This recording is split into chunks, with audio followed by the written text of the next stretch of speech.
गौरी पुत्र गणेश भगवान की जय। प्रेम से बोलिए श्री सत्यनारायण भगवान की जय। श्री सत्यनारायण कथा का उल्लेख स्कंद पुराण के रेवा खंड में मिलता है। श्री सत्यनारायण कथा में 5 अध्याय और 170 श्लोक संस्कृत भाषा में मिलते हैं। श्री सत्यनारायण भगवान की कथा में संकल्प को भूलना और प्रसाद का अपमान करना, यह दोनों प्रमुख विषय हैं।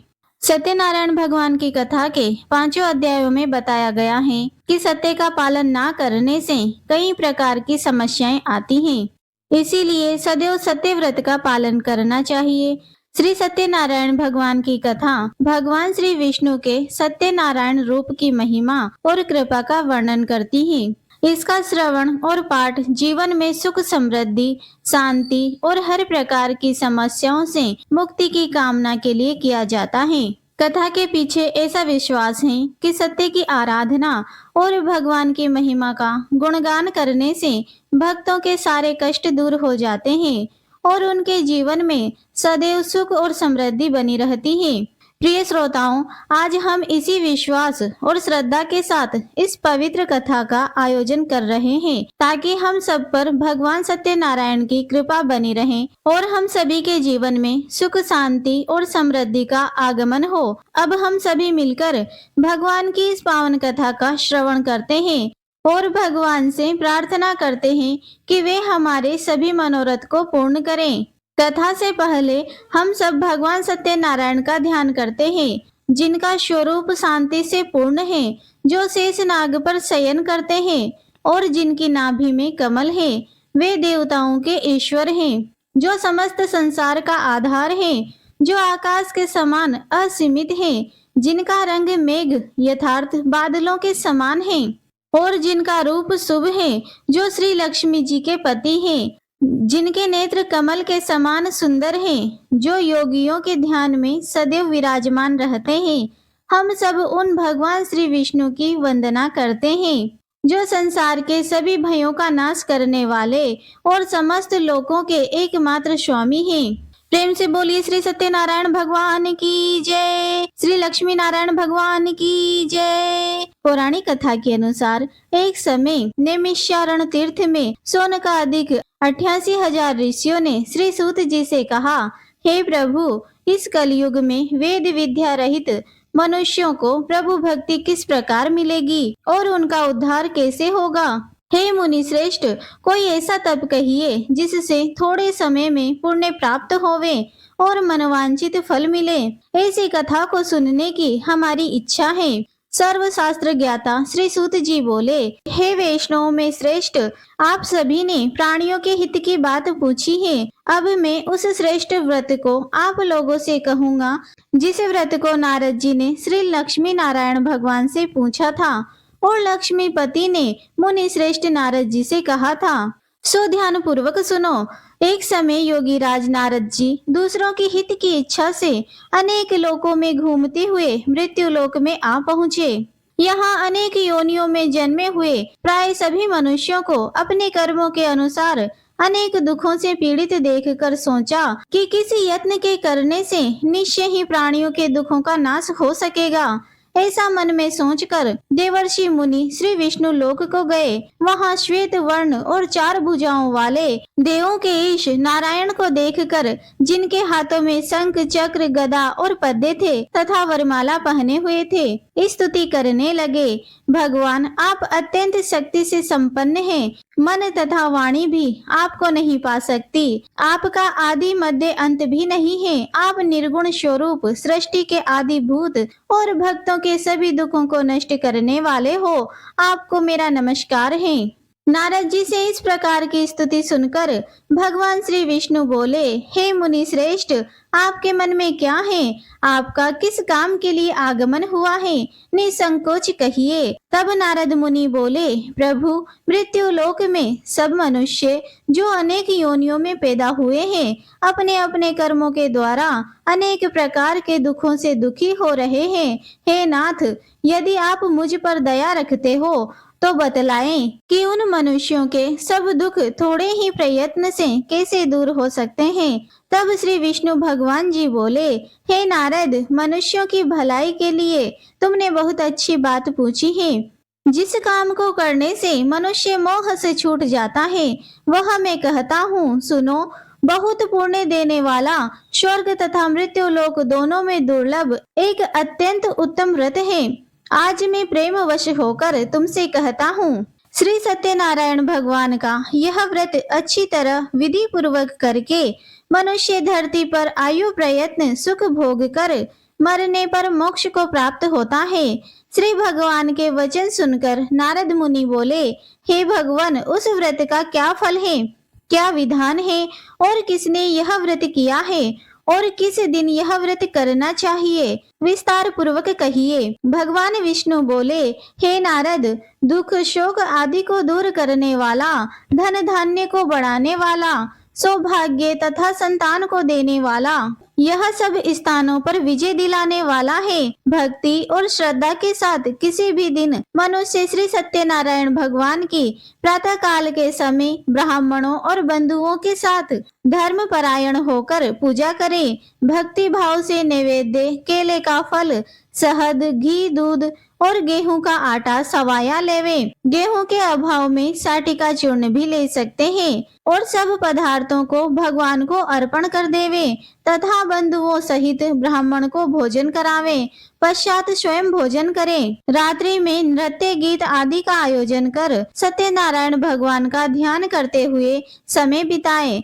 इस तरह व्रत को करने पर मनुष्यों की इच्छा निश्चय ही पूरी होती है। विशेष रूप से कली काल में भूमि पर यही मोक्ष का सबसे सरल उपाय है। प्रेम से बोलिए श्री सत्यनारायण भगवान की जय। श्री सत्यनारायण व्रत कथा का प्रथम अध्याय संपूर्ण। दूसरा अध्याय। श्री सूत जी बोले, हे ऋषियों, जिसने पहले समय में इस व्रत को किया है उसका इतिहास मैं कहता हूँ, ध्यान पूर्वक सुनो। सुंदर काशीपुरी नगरी में एक अत्यंत निर्धन ब्राह्मण रहता था। वह भूख और प्यास से बेचैन हुआ नित्य पृथ्वी पर घूमता था। ब्राह्मणों से प्रेम करने वाले भगवान ने ब्राह्मण को दुखी देखकर बूढ़े ब्राह्मण का रूप धारण करके उसके पास जाकर आदर पूर्वक पूछा, हे विप्र, तुम नित्य दुखी होकर पृथ्वी पर क्यों घूमते हो? हे ब्राह्मण, यह सब मुझसे कहो, मैं सुनना चाहता हूँ। तब वह ब्राह्मण बोला, मैं निर्धन ब्राह्मण हूँ, भिक्षा के लिए पृथ्वी पर फिरता हूँ। हे भगवान, यदि आप इससे छुटकारा पाने का कोई उपाय जानते हो तो कृपा कर मुझे बताएं। वृद्ध ब्राह्मण बोला, हे विप्र, सत्यनारायण भगवान मनोवांछित फल देने वाले हैं, इसीलिए तुम उनका पूजन करो, जिसके करने से मनुष्य सभी दुखों से मुक्त हो जाता है। तब ब्राह्मण को व्रत का सारा विधान बतलाकर बूढ़े ब्राह्मण का रूप धारण करने वाले श्री सत्यनारायण भगवान वही अंतर्ध्यान हो गए। जिस व्रत को वृद्ध ब्राह्मण ने बतलाया, मैं उस व्रत को अवश्य करूंगा, यह निश्चय कर उसे रात भर नींद नहीं आई। सवेरे उठकर सत्यनारायण भगवान के व्रत का निश्चय कर वह भिक्षा के लिए चला। उस दिन उसको भिक्षा में बहुत सारा धन मिला, जिससे बंधु बांधवों के साथ उसने सत्यनारायण भगवान का व्रत किया। इसके करने से वह ब्राह्मण सब दुखों से छूटकर अनेक प्रकार की संपत्तियों से युक्त हुआ। उस समय से वह ब्राह्मण हर मास व्रत करने लगा। इस तरह सत्यनारायण भगवान के व्रत को जो भी करेगा वह मनुष्य सब दुखों से छूट जाएगा। इस तरह नारद जी से सत्यनारायण भगवान का कहा हुआ यह व्रत मैंने तुमसे कहा है। हे विप्रो, मैं अब और क्या कहूँ? तब ऋषिगण बोले, हे मुनीश्वर, संसार में इस ब्राह्मण से सुनकर किस किस ने इस व्रत को किया, हम वह सब भी सुनना चाहते हैं। इसके लिए हमारे मन में अत्यंत जिज्ञासा हो रही है। सूत जी बोले, हे मुनियों, जिसने इस व्रत को किया वह सब भी सुनो। एक समय वह ब्राह्मण धन और ऐश्वर्य के अनुसार बंधु बांधवों के साथ व्रत को करने को तैयार हुआ। उसी समय एक लकड़ी बेचने वाला बूढ़ा आदमी आया और बाहर लकड़ियों को रखकर ब्राह्मण के घर में गया। प्यास से दुखी लकड़हारा उनको व्रत करते देखकर ब्राह्मण को नमस्कार करके कहने लगा, यह आप क्या कर रहे हैं? इसके करने से क्या फल मिलता है? कृपा करके मुझे बतलाइए। ब्राह्मण ने कहा, सब मनोरथ को पूर्ण करने वाला यह सत्यनारायण भगवान का व्रत है। इसकी ही कृपा से मेरे यहाँ धन धान्य आदि की वृद्धि हुई है। ब्राह्मण से इस व्रत के बारे में जानकर लकड़हारा अत्यंत प्रसन्न हुआ। चरणामृत लेकर प्रसाद ग्रहण करके बाद में वह अपने घर को गया। अगले दिन लकड़हारे ने अपने मन में इस प्रकार का संकल्प किया कि आज गांव में लकड़ी बेचने से जो भी धन मिलेगा उसी से सत्यनारायण भगवान का उत्तम व्रत करूंगा। ऐसा मन में निश्चय कर वह बूढ़ा आदमी लकड़ियां अपने सिर पर रखकर जिस नगर में धनवान लोग रहा करते थे ऐसे सुंदर नगर में गया। उस दिन वहां पर उसे उन लकड़ियों के दाम पहले से चौगुना मिले। तब वह लकड़हारा दाम लेकर अति प्रसन्न होकर पके केले, शक्कर, घी, दूध, दही और गेहूं का चूर्ण इत्यादि सत्यनारायण भगवान के व्रत की कुल सामग्रियों को लेकर अपने घर को गया। फिर उसने अपने परिवार जनों को बुलाकर विधि के साथ भगवान का पूजन और व्रत किया। उस व्रत के पुण्य प्रभाव से वह बूढ़ा लकड़हारा धन पुत्र आदि से युक्त हुआ और संसार के समस्त सुख भोग कर अंत में वैकुंठ लोक को चला गया। श्री सत्यनारायण भगवान की जय। श्री सत्यनारायण भगवान व्रत कथा का दूसरा अध्याय संपूर्ण। तीसरा अध्याय। श्री सूत जी बोले, हे श्रेष्ठ मुनियों, अब आगे की कथा कहता हूँ, सुनो। पहले समय में उल्कामुख नाम का एक बुद्धिमान राजा रहा करता था। वह सत्यवक्ता और जितेंद्रिय था। प्रतिदिन देव स्थानों पर जाता और गरीबों को धन देकर उनके कष्टों को दूर करता था। उसकी पत्नी कमल के समान मुख वाली और सती साध्वी थी। पुत्र प्राप्ति के लिए भद्रशिला नदी के तट पर उन दोनों ने सत्यनारायण भगवान का व्रत किया। उस समय वहां एक साधु नामक वेश्य आया। उसके पास व्यापार के लिए बहुत सारा धन था। वह नाव को किनारे पर ठहराकर राजा के पास आ गया और राजा को व्रत करते देखकर विनय के साथ पूछने लगा, हे राजन, भक्ति युक्त चित्त से आप यह क्या कर रहे हैं? मेरी सुनने की इच्छा है, सो आप मुझे यह बताइए। तब राजा बोला, हे वेश्य, अपने बांधवों के साथ पुत्र आदि की प्राप्ति के लिए यह महाशक्तिमान नारायण भगवान का व्रत और पूजन में कर रहा हूँ। राजा के वचन सुनकर साधु आदर से बोला, हे राजन, मुझसे भी इसका सब विधान कहो। मैं भी आपके कहे अनुसार इस व्रत को अवश्य करूंगा। मेरी कोई भी संतान नहीं है और मुझे विश्वास है कि इस व्रत के करने से निश्चय ही मुझे संतान की प्राप्ति होगी। तब राजा से सब विधान सुनकर व्यापार से निवृत्त होकर वह आनंद के साथ अपने घर को गया। साधु ने अपनी स्त्री को संतान देने वाले इस व्रत को सुनाया और प्रण किया कि जब मेरे यहाँ संतान होगी तब मैं इस व्रत को करूंगा। साधु ने ऐसे वचन अपनी पत्नी लीलावती से कहे। एक दिन उसकी पत्नी पति के साथ आनंदित होकर सांसारिक धर्म में प्रवृत्त होकर श्री सत्यनारायण भगवान की कृपा से गर्भवती हो गई और 10वें महीने में उसके एक सुंदर कन्या का जन्म हुआ। वह कन्या दिनों दिन इस तरह बढ़ने लगी जैसे शुक्ल पक्ष का चंद्रमा बढ़ता है। कन्या का नाम कलावती रखा गया। तब लीलावती ने मीठे शब्दों में अपने पति से कहा कि स्वामी, आपने जो संकल्प लिया था कि मैं संतान होने पर सत्यनारायण भगवान का व्रत करूंगा, अब आप उसे करिए। साधु बोला, हे प्रिय, इसके विवाह पर करूंगा। इस प्रकार अपनी पत्नी को आश्वासन देकर वह नगर को चला गया। अब कलावती अपने पिता के घर में रहकर बड़ी हो रही थी। एक दिन साधु ने जब नगर में सखियों के साथ अपनी पुत्री को देखा तो तुरंत दूत को बुलाकर कहा कि पुत्री के लिए कोई सुयोग्य वर देख कर लाओ।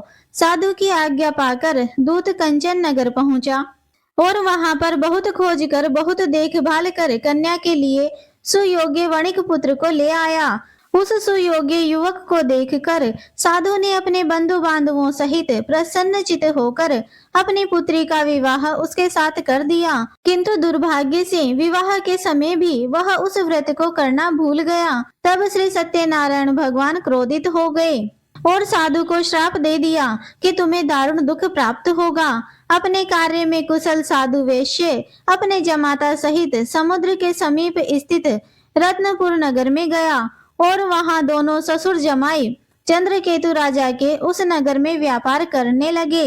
एक दिन भगवान सत्यनारायण की माया से प्रेरित कोई चोर राजा का धन चुराकर भागा जा रहा था, किंतु राजा के दूतों को आता देखकर चोर घबराते हुए धन को वहीं चुपचाप छोड़कर चले गए जहां वे ससुर और जमाई ठहरे हुए थे। जब दूतों ने उन साधु वेश्य के पास राजा के धन को रखा हुआ देखा तो वे उन्हें ही चोर समझकर दोनों को बांधकर ले गए और राजा के पास ले जाकर बोले, यह दो चोर हम पकड़कर ले आए हैं, देखकर आज्ञा दीजिए। तब राजा की आज्ञा से उनको कठोर कारावास में डलवा दिया गया और उनका सब धन भी छीन लिया गया।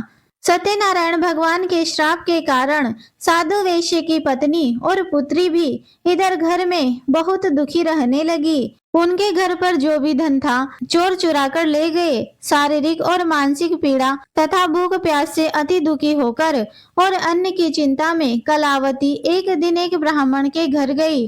वहां उसने सत्यनारायण भगवान का व्रत होते हुए देखा, फिर कथा सुनी और प्रसाद ग्रहण करके रात होने पर वह घर आई। तब उसकी माता ने कलावती से पूछा, हे पुत्री, अब तक तुम कहाँ रही और तेरे मन में क्या है? कलावती कहने लगी, माते, मैंने एक ब्राह्मण के घर पर श्री सत्यनारायण भगवान का व्रत होते हुए देखा है। कन्या के ऐसे वचन सुनकर लीलावती भगवान के पूजन की तैयारी करने लगी।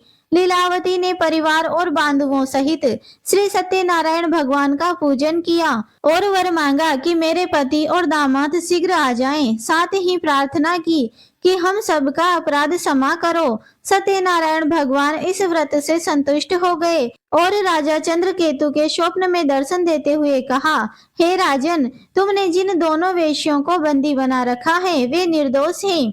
उन्हें प्रातः होते ही छोड़ दो और उनका सब धन जो तुमने लिया है उसे वापस लौटा दो, नहीं तो मैं तेरा धन, राज्य, पुत्र आदि सब नष्ट कर दूंगा। राजा से ऐसे वचन कहकर भगवान अंतर्ध्यान हो गए। प्रातः काल राजा चंद्रकेतु ने सभा में अपना स्वप्न सुनाया। फिर दोनों वणिक पुत्रों को कैद से मुक्त कर सभा में बुलाया। दोनों ने आते ही राजा को नमस्कार किया। राजा मीठे वचनों में बोला, हे महानुभाव, तुम्हें देववश ऐसा कठिन दुख प्राप्त हुआ है, अब तुम्हें कोई भय नहीं है। ऐसा कहकर राजा ने उनको नए नए वस्त्र आभूषण पहनाए और उनका जितना धन लिया था उससे 2 गुना धन देकर आदर सहित विदा किया। तब वे दोनों वेश्य अपने घर को चल दिए। श्री सत्यनारायण भगवान की जय। श्री सत्यनारायण व्रत कथा का 3रा अध्याय संपूर्ण। 4था अध्याय। श्री सूत जी बोले, साधु बनिया मंगलाचारण कर और ब्राह्मणों को धन देकर अपने नगर के लिए चल पड़ा। साधु के कुछ दूर जाने पर इधर भगवान सत्यनारायण की उसकी सत्यता की परीक्षा लेने के विषय में जिज्ञासा हुई। तब वे एक दंडी का वेश बनाकर उस बनिए के सामने आ गए और पूछा, साधु, तुम्हारी नाव में क्या भरा है? तब धन के मद में चूर दोनों महाजनों ने अवहेलना पूर्वक हंसते हुए कहा, दंडी सन्यासी, क्यों पूछ रहे हो? क्या कुछ मुद्रा लेने की इच्छा है? हमारी नाव में तो लता और पत्ते आदि भरे हैं। उनकी ऐसी निष्ठुर वाणी सुनकर दंडी वेशधारी भगवान बोले, तुम्हारी बात सच हो जाए। ऐसा कहकर दंडी सन्यासी का रूप धारण किए हुए भगवान कुछ दूर जाकर समुद्र के समीप बैठ गए। इधर दंडी के चले जाने पर नित्य क्रिया करने के बाद उतराई हुई यानी जल में ऊपर की ओर उठी हुई नौका को देखकर साधु अत्यंत आश्चर्य में पड़ गया और नाव में लता और पत्ते आदि देखकर मूर्छित होकर पृथ्वी पर गिर पड़ा। होश में आने पर वणिक पुत्र चिंतित हो गया। तब उसके दामाद ने इस प्रकार कहा कि पिताजी, आप शोक क्यों करते हैं? दंडी ने श्राप दे दिया है। इस स्थिति में वे ही चाहें तो सब कुछ सही कर सकते हैं, इसमें संशय नहीं है। अतः उन्हीं की शरण में हमको चलना चाहिए और वही मन की इच्छा पूर्ण होगी। दामाद की बात को सुनकर वह साधु बनिया उसके पास गया और वहां दंडी को देखकर उसने भक्ति पूर्वक उन्हें प्रणाम किया और आदर पूर्वक कहने लगे कि आपके सम्मुख मैंने जो कुछ कहा है असत्य भाषण रूप अपराध है। आप कृपया मेरे इस अपराध को क्षमा कर दीजिए। ऐसा कहकर बार बार प्रणाम करके वह महान शोक से व्याकुल हो गया। दंडी ने उस बनिए को रोते हुए देखकर कहा, हे मूर्ख, रो मत, मेरी बात सुनो। मेरी पूजा से उदासीन होने के कारण तथा मेरी आज्ञा से ही तुमने बार बार दुख प्राप्त किया है। भगवान की ऐसी वाणी सुनकर वह उनकी स्तुति करने लगा। साधु ने कहा, प्रभु, यह आश्चर्य की बात है। ब्रह्म आदि देवता भी आपके गुणों और रूपों को यथावत रूप से नहीं जान पाते। फिर मैं मूर्ख आपके माया से मोहित होने के कारण भला कैसे जान सकता हूँ। हे प्रभु, आप मुझ पर कृपा कीजिए और मुझ पर प्रसन्न होइए। मैं अपनी धन संपत्ति के अनुसार आपकी पूजा करूंगा। मैं आपकी शरण में हूँ। मेरा जो नौका में स्थित पूरा धन था उसकी और मेरी रक्षा करें। उस बनिया की भक्ति युक्त वाणी सुनकर भगवान जनार्दन संतुष्ट हो गए। भगवान जनार्दन उसे अभिष्ट वर प्रदान कर वहीं से अंतर्ध्यान हो गए। इसके बाद वह साधु अपनी नौका में चढ़ा और उसे धन धान्य से भरी हुई देखकर भगवान सत्यदेव की कृपा से हमारा मनोरथ सफल हो गया। ऐसा कहकर 100 जनों के साथ उसने भगवान की विधिवत पूजा की। भगवान श्री सत्यनारायण की कृपा से वह आनंद से परिपूर्ण हो गया और नाव को प्रयत्न पूर्वक संभाल कर उसने अपने देश के लिए प्रस्थान किया। साधु बनिए ने अपने दामाद से कहा, वह देखो, मेरी रत्नपुरी नगरी दिखाई दे रही है। इसके बाद उसने अपने धन के रक्षक दूत को अपने आने का समाचार देने के लिए अपनी नगरी में भेजा। उसके बाद उस दूत ने नगर में जाकर साधु की पत्नी को हाथ जोड़कर प्रणाम किया और उसके लिए अभिष्ट बात की। सेठ जी अपने दामाद और बंधु वर्ग के साथ बहुत सारे धन धान्य से संपन्न होकर नगर के निकट पधार गए हैं। दूत के मुख से यह बात सुनकर वह अत्यंत आनंदित हुई और उस साध्वी ने श्री सत्यनारायण भगवान की पूजा करके अपनी पुत्री से कहा, पुत्री, मैं साधु के दर्शन करने के लिए जा रही हूँ, तुम भी जल्दी आना। माता का ऐसा वचन सुनकर व्रत को समाप्त करके प्रसाद का परित्याग करके कलावती भी अपने पति का दर्शन करने के लिए चल पड़ी। इससे भगवान सत्यनारायण रुष्ट हो गए और उन्होंने उसके पति को तथा नौका को धन के साथ हरण करके जल में डुबा दिया। इसके बाद कलावती अपने पति को ना देखकर महान शोक से रुदन करती हुई पृथ्वी पर गिर पड़ी। नाव का आदर्शन और कन्या को भयभीत देखकर साधु बनिया ने सोचा, यह क्या आश्चर्य हुआ। नाव का संचालन करने वाले भी सभी चिंतित हो गए। इसके बाद वह लीलावती भी कन्या के दुख से व्याकुल हो गई और अत्यंत दुख से विलाप करती हुई अपने पति से इस प्रकार बोली, स्वामी, अभी अभी नौका के साथ वह अदृश्य कैसे हो गया। ना जाने किस देवता की उपेक्षा से वह नौका हरण कर ली गई, या फिर श्री सत्यनारायण भगवान का महात्म्य भला कौन जान सकता है। ऐसा कहकर वह अपने परिवारजनों के साथ विलाप करने लगी और कलावती कन्या को गोद में लेकर रोने लगी। कलावती भी अपने पति के नष्ट हो जाने पर दुखी हो गई और पति की पादुका लेकर उनका अनुगमन करने के लिए उसने मन में निश्चय किया। कन्या के इस प्रकार के आचरण को देखकर पत्नी सहित वह धर्म के साधु बनिया अत्यंत शोक व्याकुल हो गया और सोचने लगा, या तो भगवान सत्यनारायण ने यह अपहरण किया है या फिर हम सभी भगवान सत्यदेव की माया से मोहित हो गए हैं। अपने धन की शक्ति के अनुसार मैं भगवान श्री सत्यनारायण की पूजा करूंगा। तब सभी को बुलाकर इस प्रकार कहकर उसने अपने मन की इच्छा प्रकट की और बारंबार भगवान सत्यदेव को दंडवत प्रणाम किया। इससे दीनों के परिपालन भगवान सत्यदेव प्रसन्न हो गए। भक्त वत्सल भगवान ने कृपा पूर्वक आकाशवाणी की कि तुम्हारी कन्या प्रसाद छोड़कर अपने पति को देखने चली आई है। निश्चय ही इसी कारण उसका पति अदृश्य हो गया है।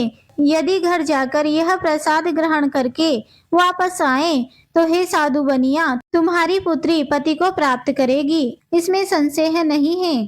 कलावती ने भी यह दिव्य आकाशवाणी सुनी तो वह शीघ्र ही अपने घर को गई और प्रसाद ग्रहण किया। वापस आकर अपने परिवारजनों और पति को भी देखा। तब कलावती कन्या ने अपने पिता से कहा कि पिताजी, अब तो घर चलिए, देरी क्यों कर रहे हैं। कन्या की बात सुनकर वणिक पुत्र संतुष्ट हो गया और विधि विधान से भगवान सत्यनारायण का पूजन करके धन तथा बंधु बांधवों के साथ अपने घर को गया। इसके बाद पूर्णिमा और संक्रांति पर्वों पर भगवान सत्यनारायण का पूजन करते हुए इस लोक में सुख भोग कर अंत में वह सत्यपुर वैकुंठ लोक को चला गया। प्रेम से बोलिए श्री सत्यनारायण भगवान की जय। श्री सत्यनारायण भगवान व्रत कथा का चौथा अध्याय संपूर्ण। पांचवा अध्याय। श्री सूत जी बोले, हे श्रेष्ठ मुनियों, अब इसके बाद में दूसरी कथा कहूंगा, आप लोग ध्यान पूर्वक सुनिए। अपनी प्रजा का पालन करने में तत्पर तुंगध्वज नामक एक राजा था। उसने सत्यदेव के प्रसाद का परित्याग करके दुख प्राप्त किया। एक बार वह वन में बहुत से पशुओं को मारकर वट वृक्ष के नीचे आया। वहां उसने देखा कि गोपगण बंधु बांधवों के साथ संतुष्ट होकर भक्ति पूर्वक भगवान सत्यदेव की पूजा कर रहे हैं। राजा यह देखकर भी अहंकारवश ना तो वहां गया और ना उसने भगवान सत्यनारायण को प्रणाम ही किया। पूजन के बाद सभी गोपगण भगवान का प्रसाद राजा के समीप रखकर वहां से लौट आए और इच्छानुसार उन सभी ने भगवान का प्रसाद ग्रहण किया। इधर राजा को प्रसाद का परित्याग करने से बड़ा दुख मिला। उसका संपूर्ण धन धान्य और सभी 100 पुत्र नष्ट हो गए। राजा ने मन में यह निश्चय किया कि अवश्य ही भगवान सत्यनारायण ने हमारा नाश कर दिया है, इसीलिए मुझे वहां जाना चाहिए जहां श्री सत्यनारायण का पूजन हो रहा था। ऐसा मन में निश्चय करके वह राजा गोपगणों के समीप गया। विधि पूर्वक भगवान सत्यदेव की पूजा की। भगवान सत्यदेव की कृपा से वह पुनः धन और पुत्रों से संपन्न हो गया तथा इस लोक में सभी सुखों का उपभोग कर अंत में सत्यपुर वैकुंठ लोक को प्राप्त हुआ। श्री सूत जी कहते हैं, जो व्यक्ति इस परम दुर्लभ श्री सत्यनारायण व्रत को करता है और पुण्यमयी तथा फल प्रदायिनी भगवान की कथा को भक्ति युक्त होकर सुनता है, उसे भगवान सत्यनारायण की कृपा से धन धान्य आदि की प्राप्ति होती है। दरिद्र धनवान हो जाता है, बंधन में पड़ा हुआ बंधन से मुक्त हो जाता है, डरा हुआ व्यक्ति भय मुक्त हो जाता है। यह सत्य बात है, इसमें संशय नहीं है। इस लोक में वह सभी इच्छित फलों को भोग कर अंत में सत्यपुर वैकुंठ लोक को जाता है। हे ब्राह्मणों, इस प्रकार मैंने आप लोगों से भगवान सत्यनारायण के व्रत को कहा, जिसे कर कर मनुष्य सभी दुखों से मुक्त हो जाता है। कलयुग में तो भगवान सत्यदेव की पूजा विशेष फल प्रदान करने वाली है। भगवान विष्णु को ही कुछ लोग काल, कुछ लोग सत्य, कोई ईश और कोई सत्यदेव तथा दूसरे लोग सत्यनारायण नाम से कहेंगे। अनेक रूप धारण करके भगवान सत्यनारायण सभी का मनोरथ सिद्ध करते हैं। कलयुग में सनातन भगवान विष्णु ही सत्यव्रत रूप धारण करके सभी का मनोरथ पूर्ण करने वाले होंगे।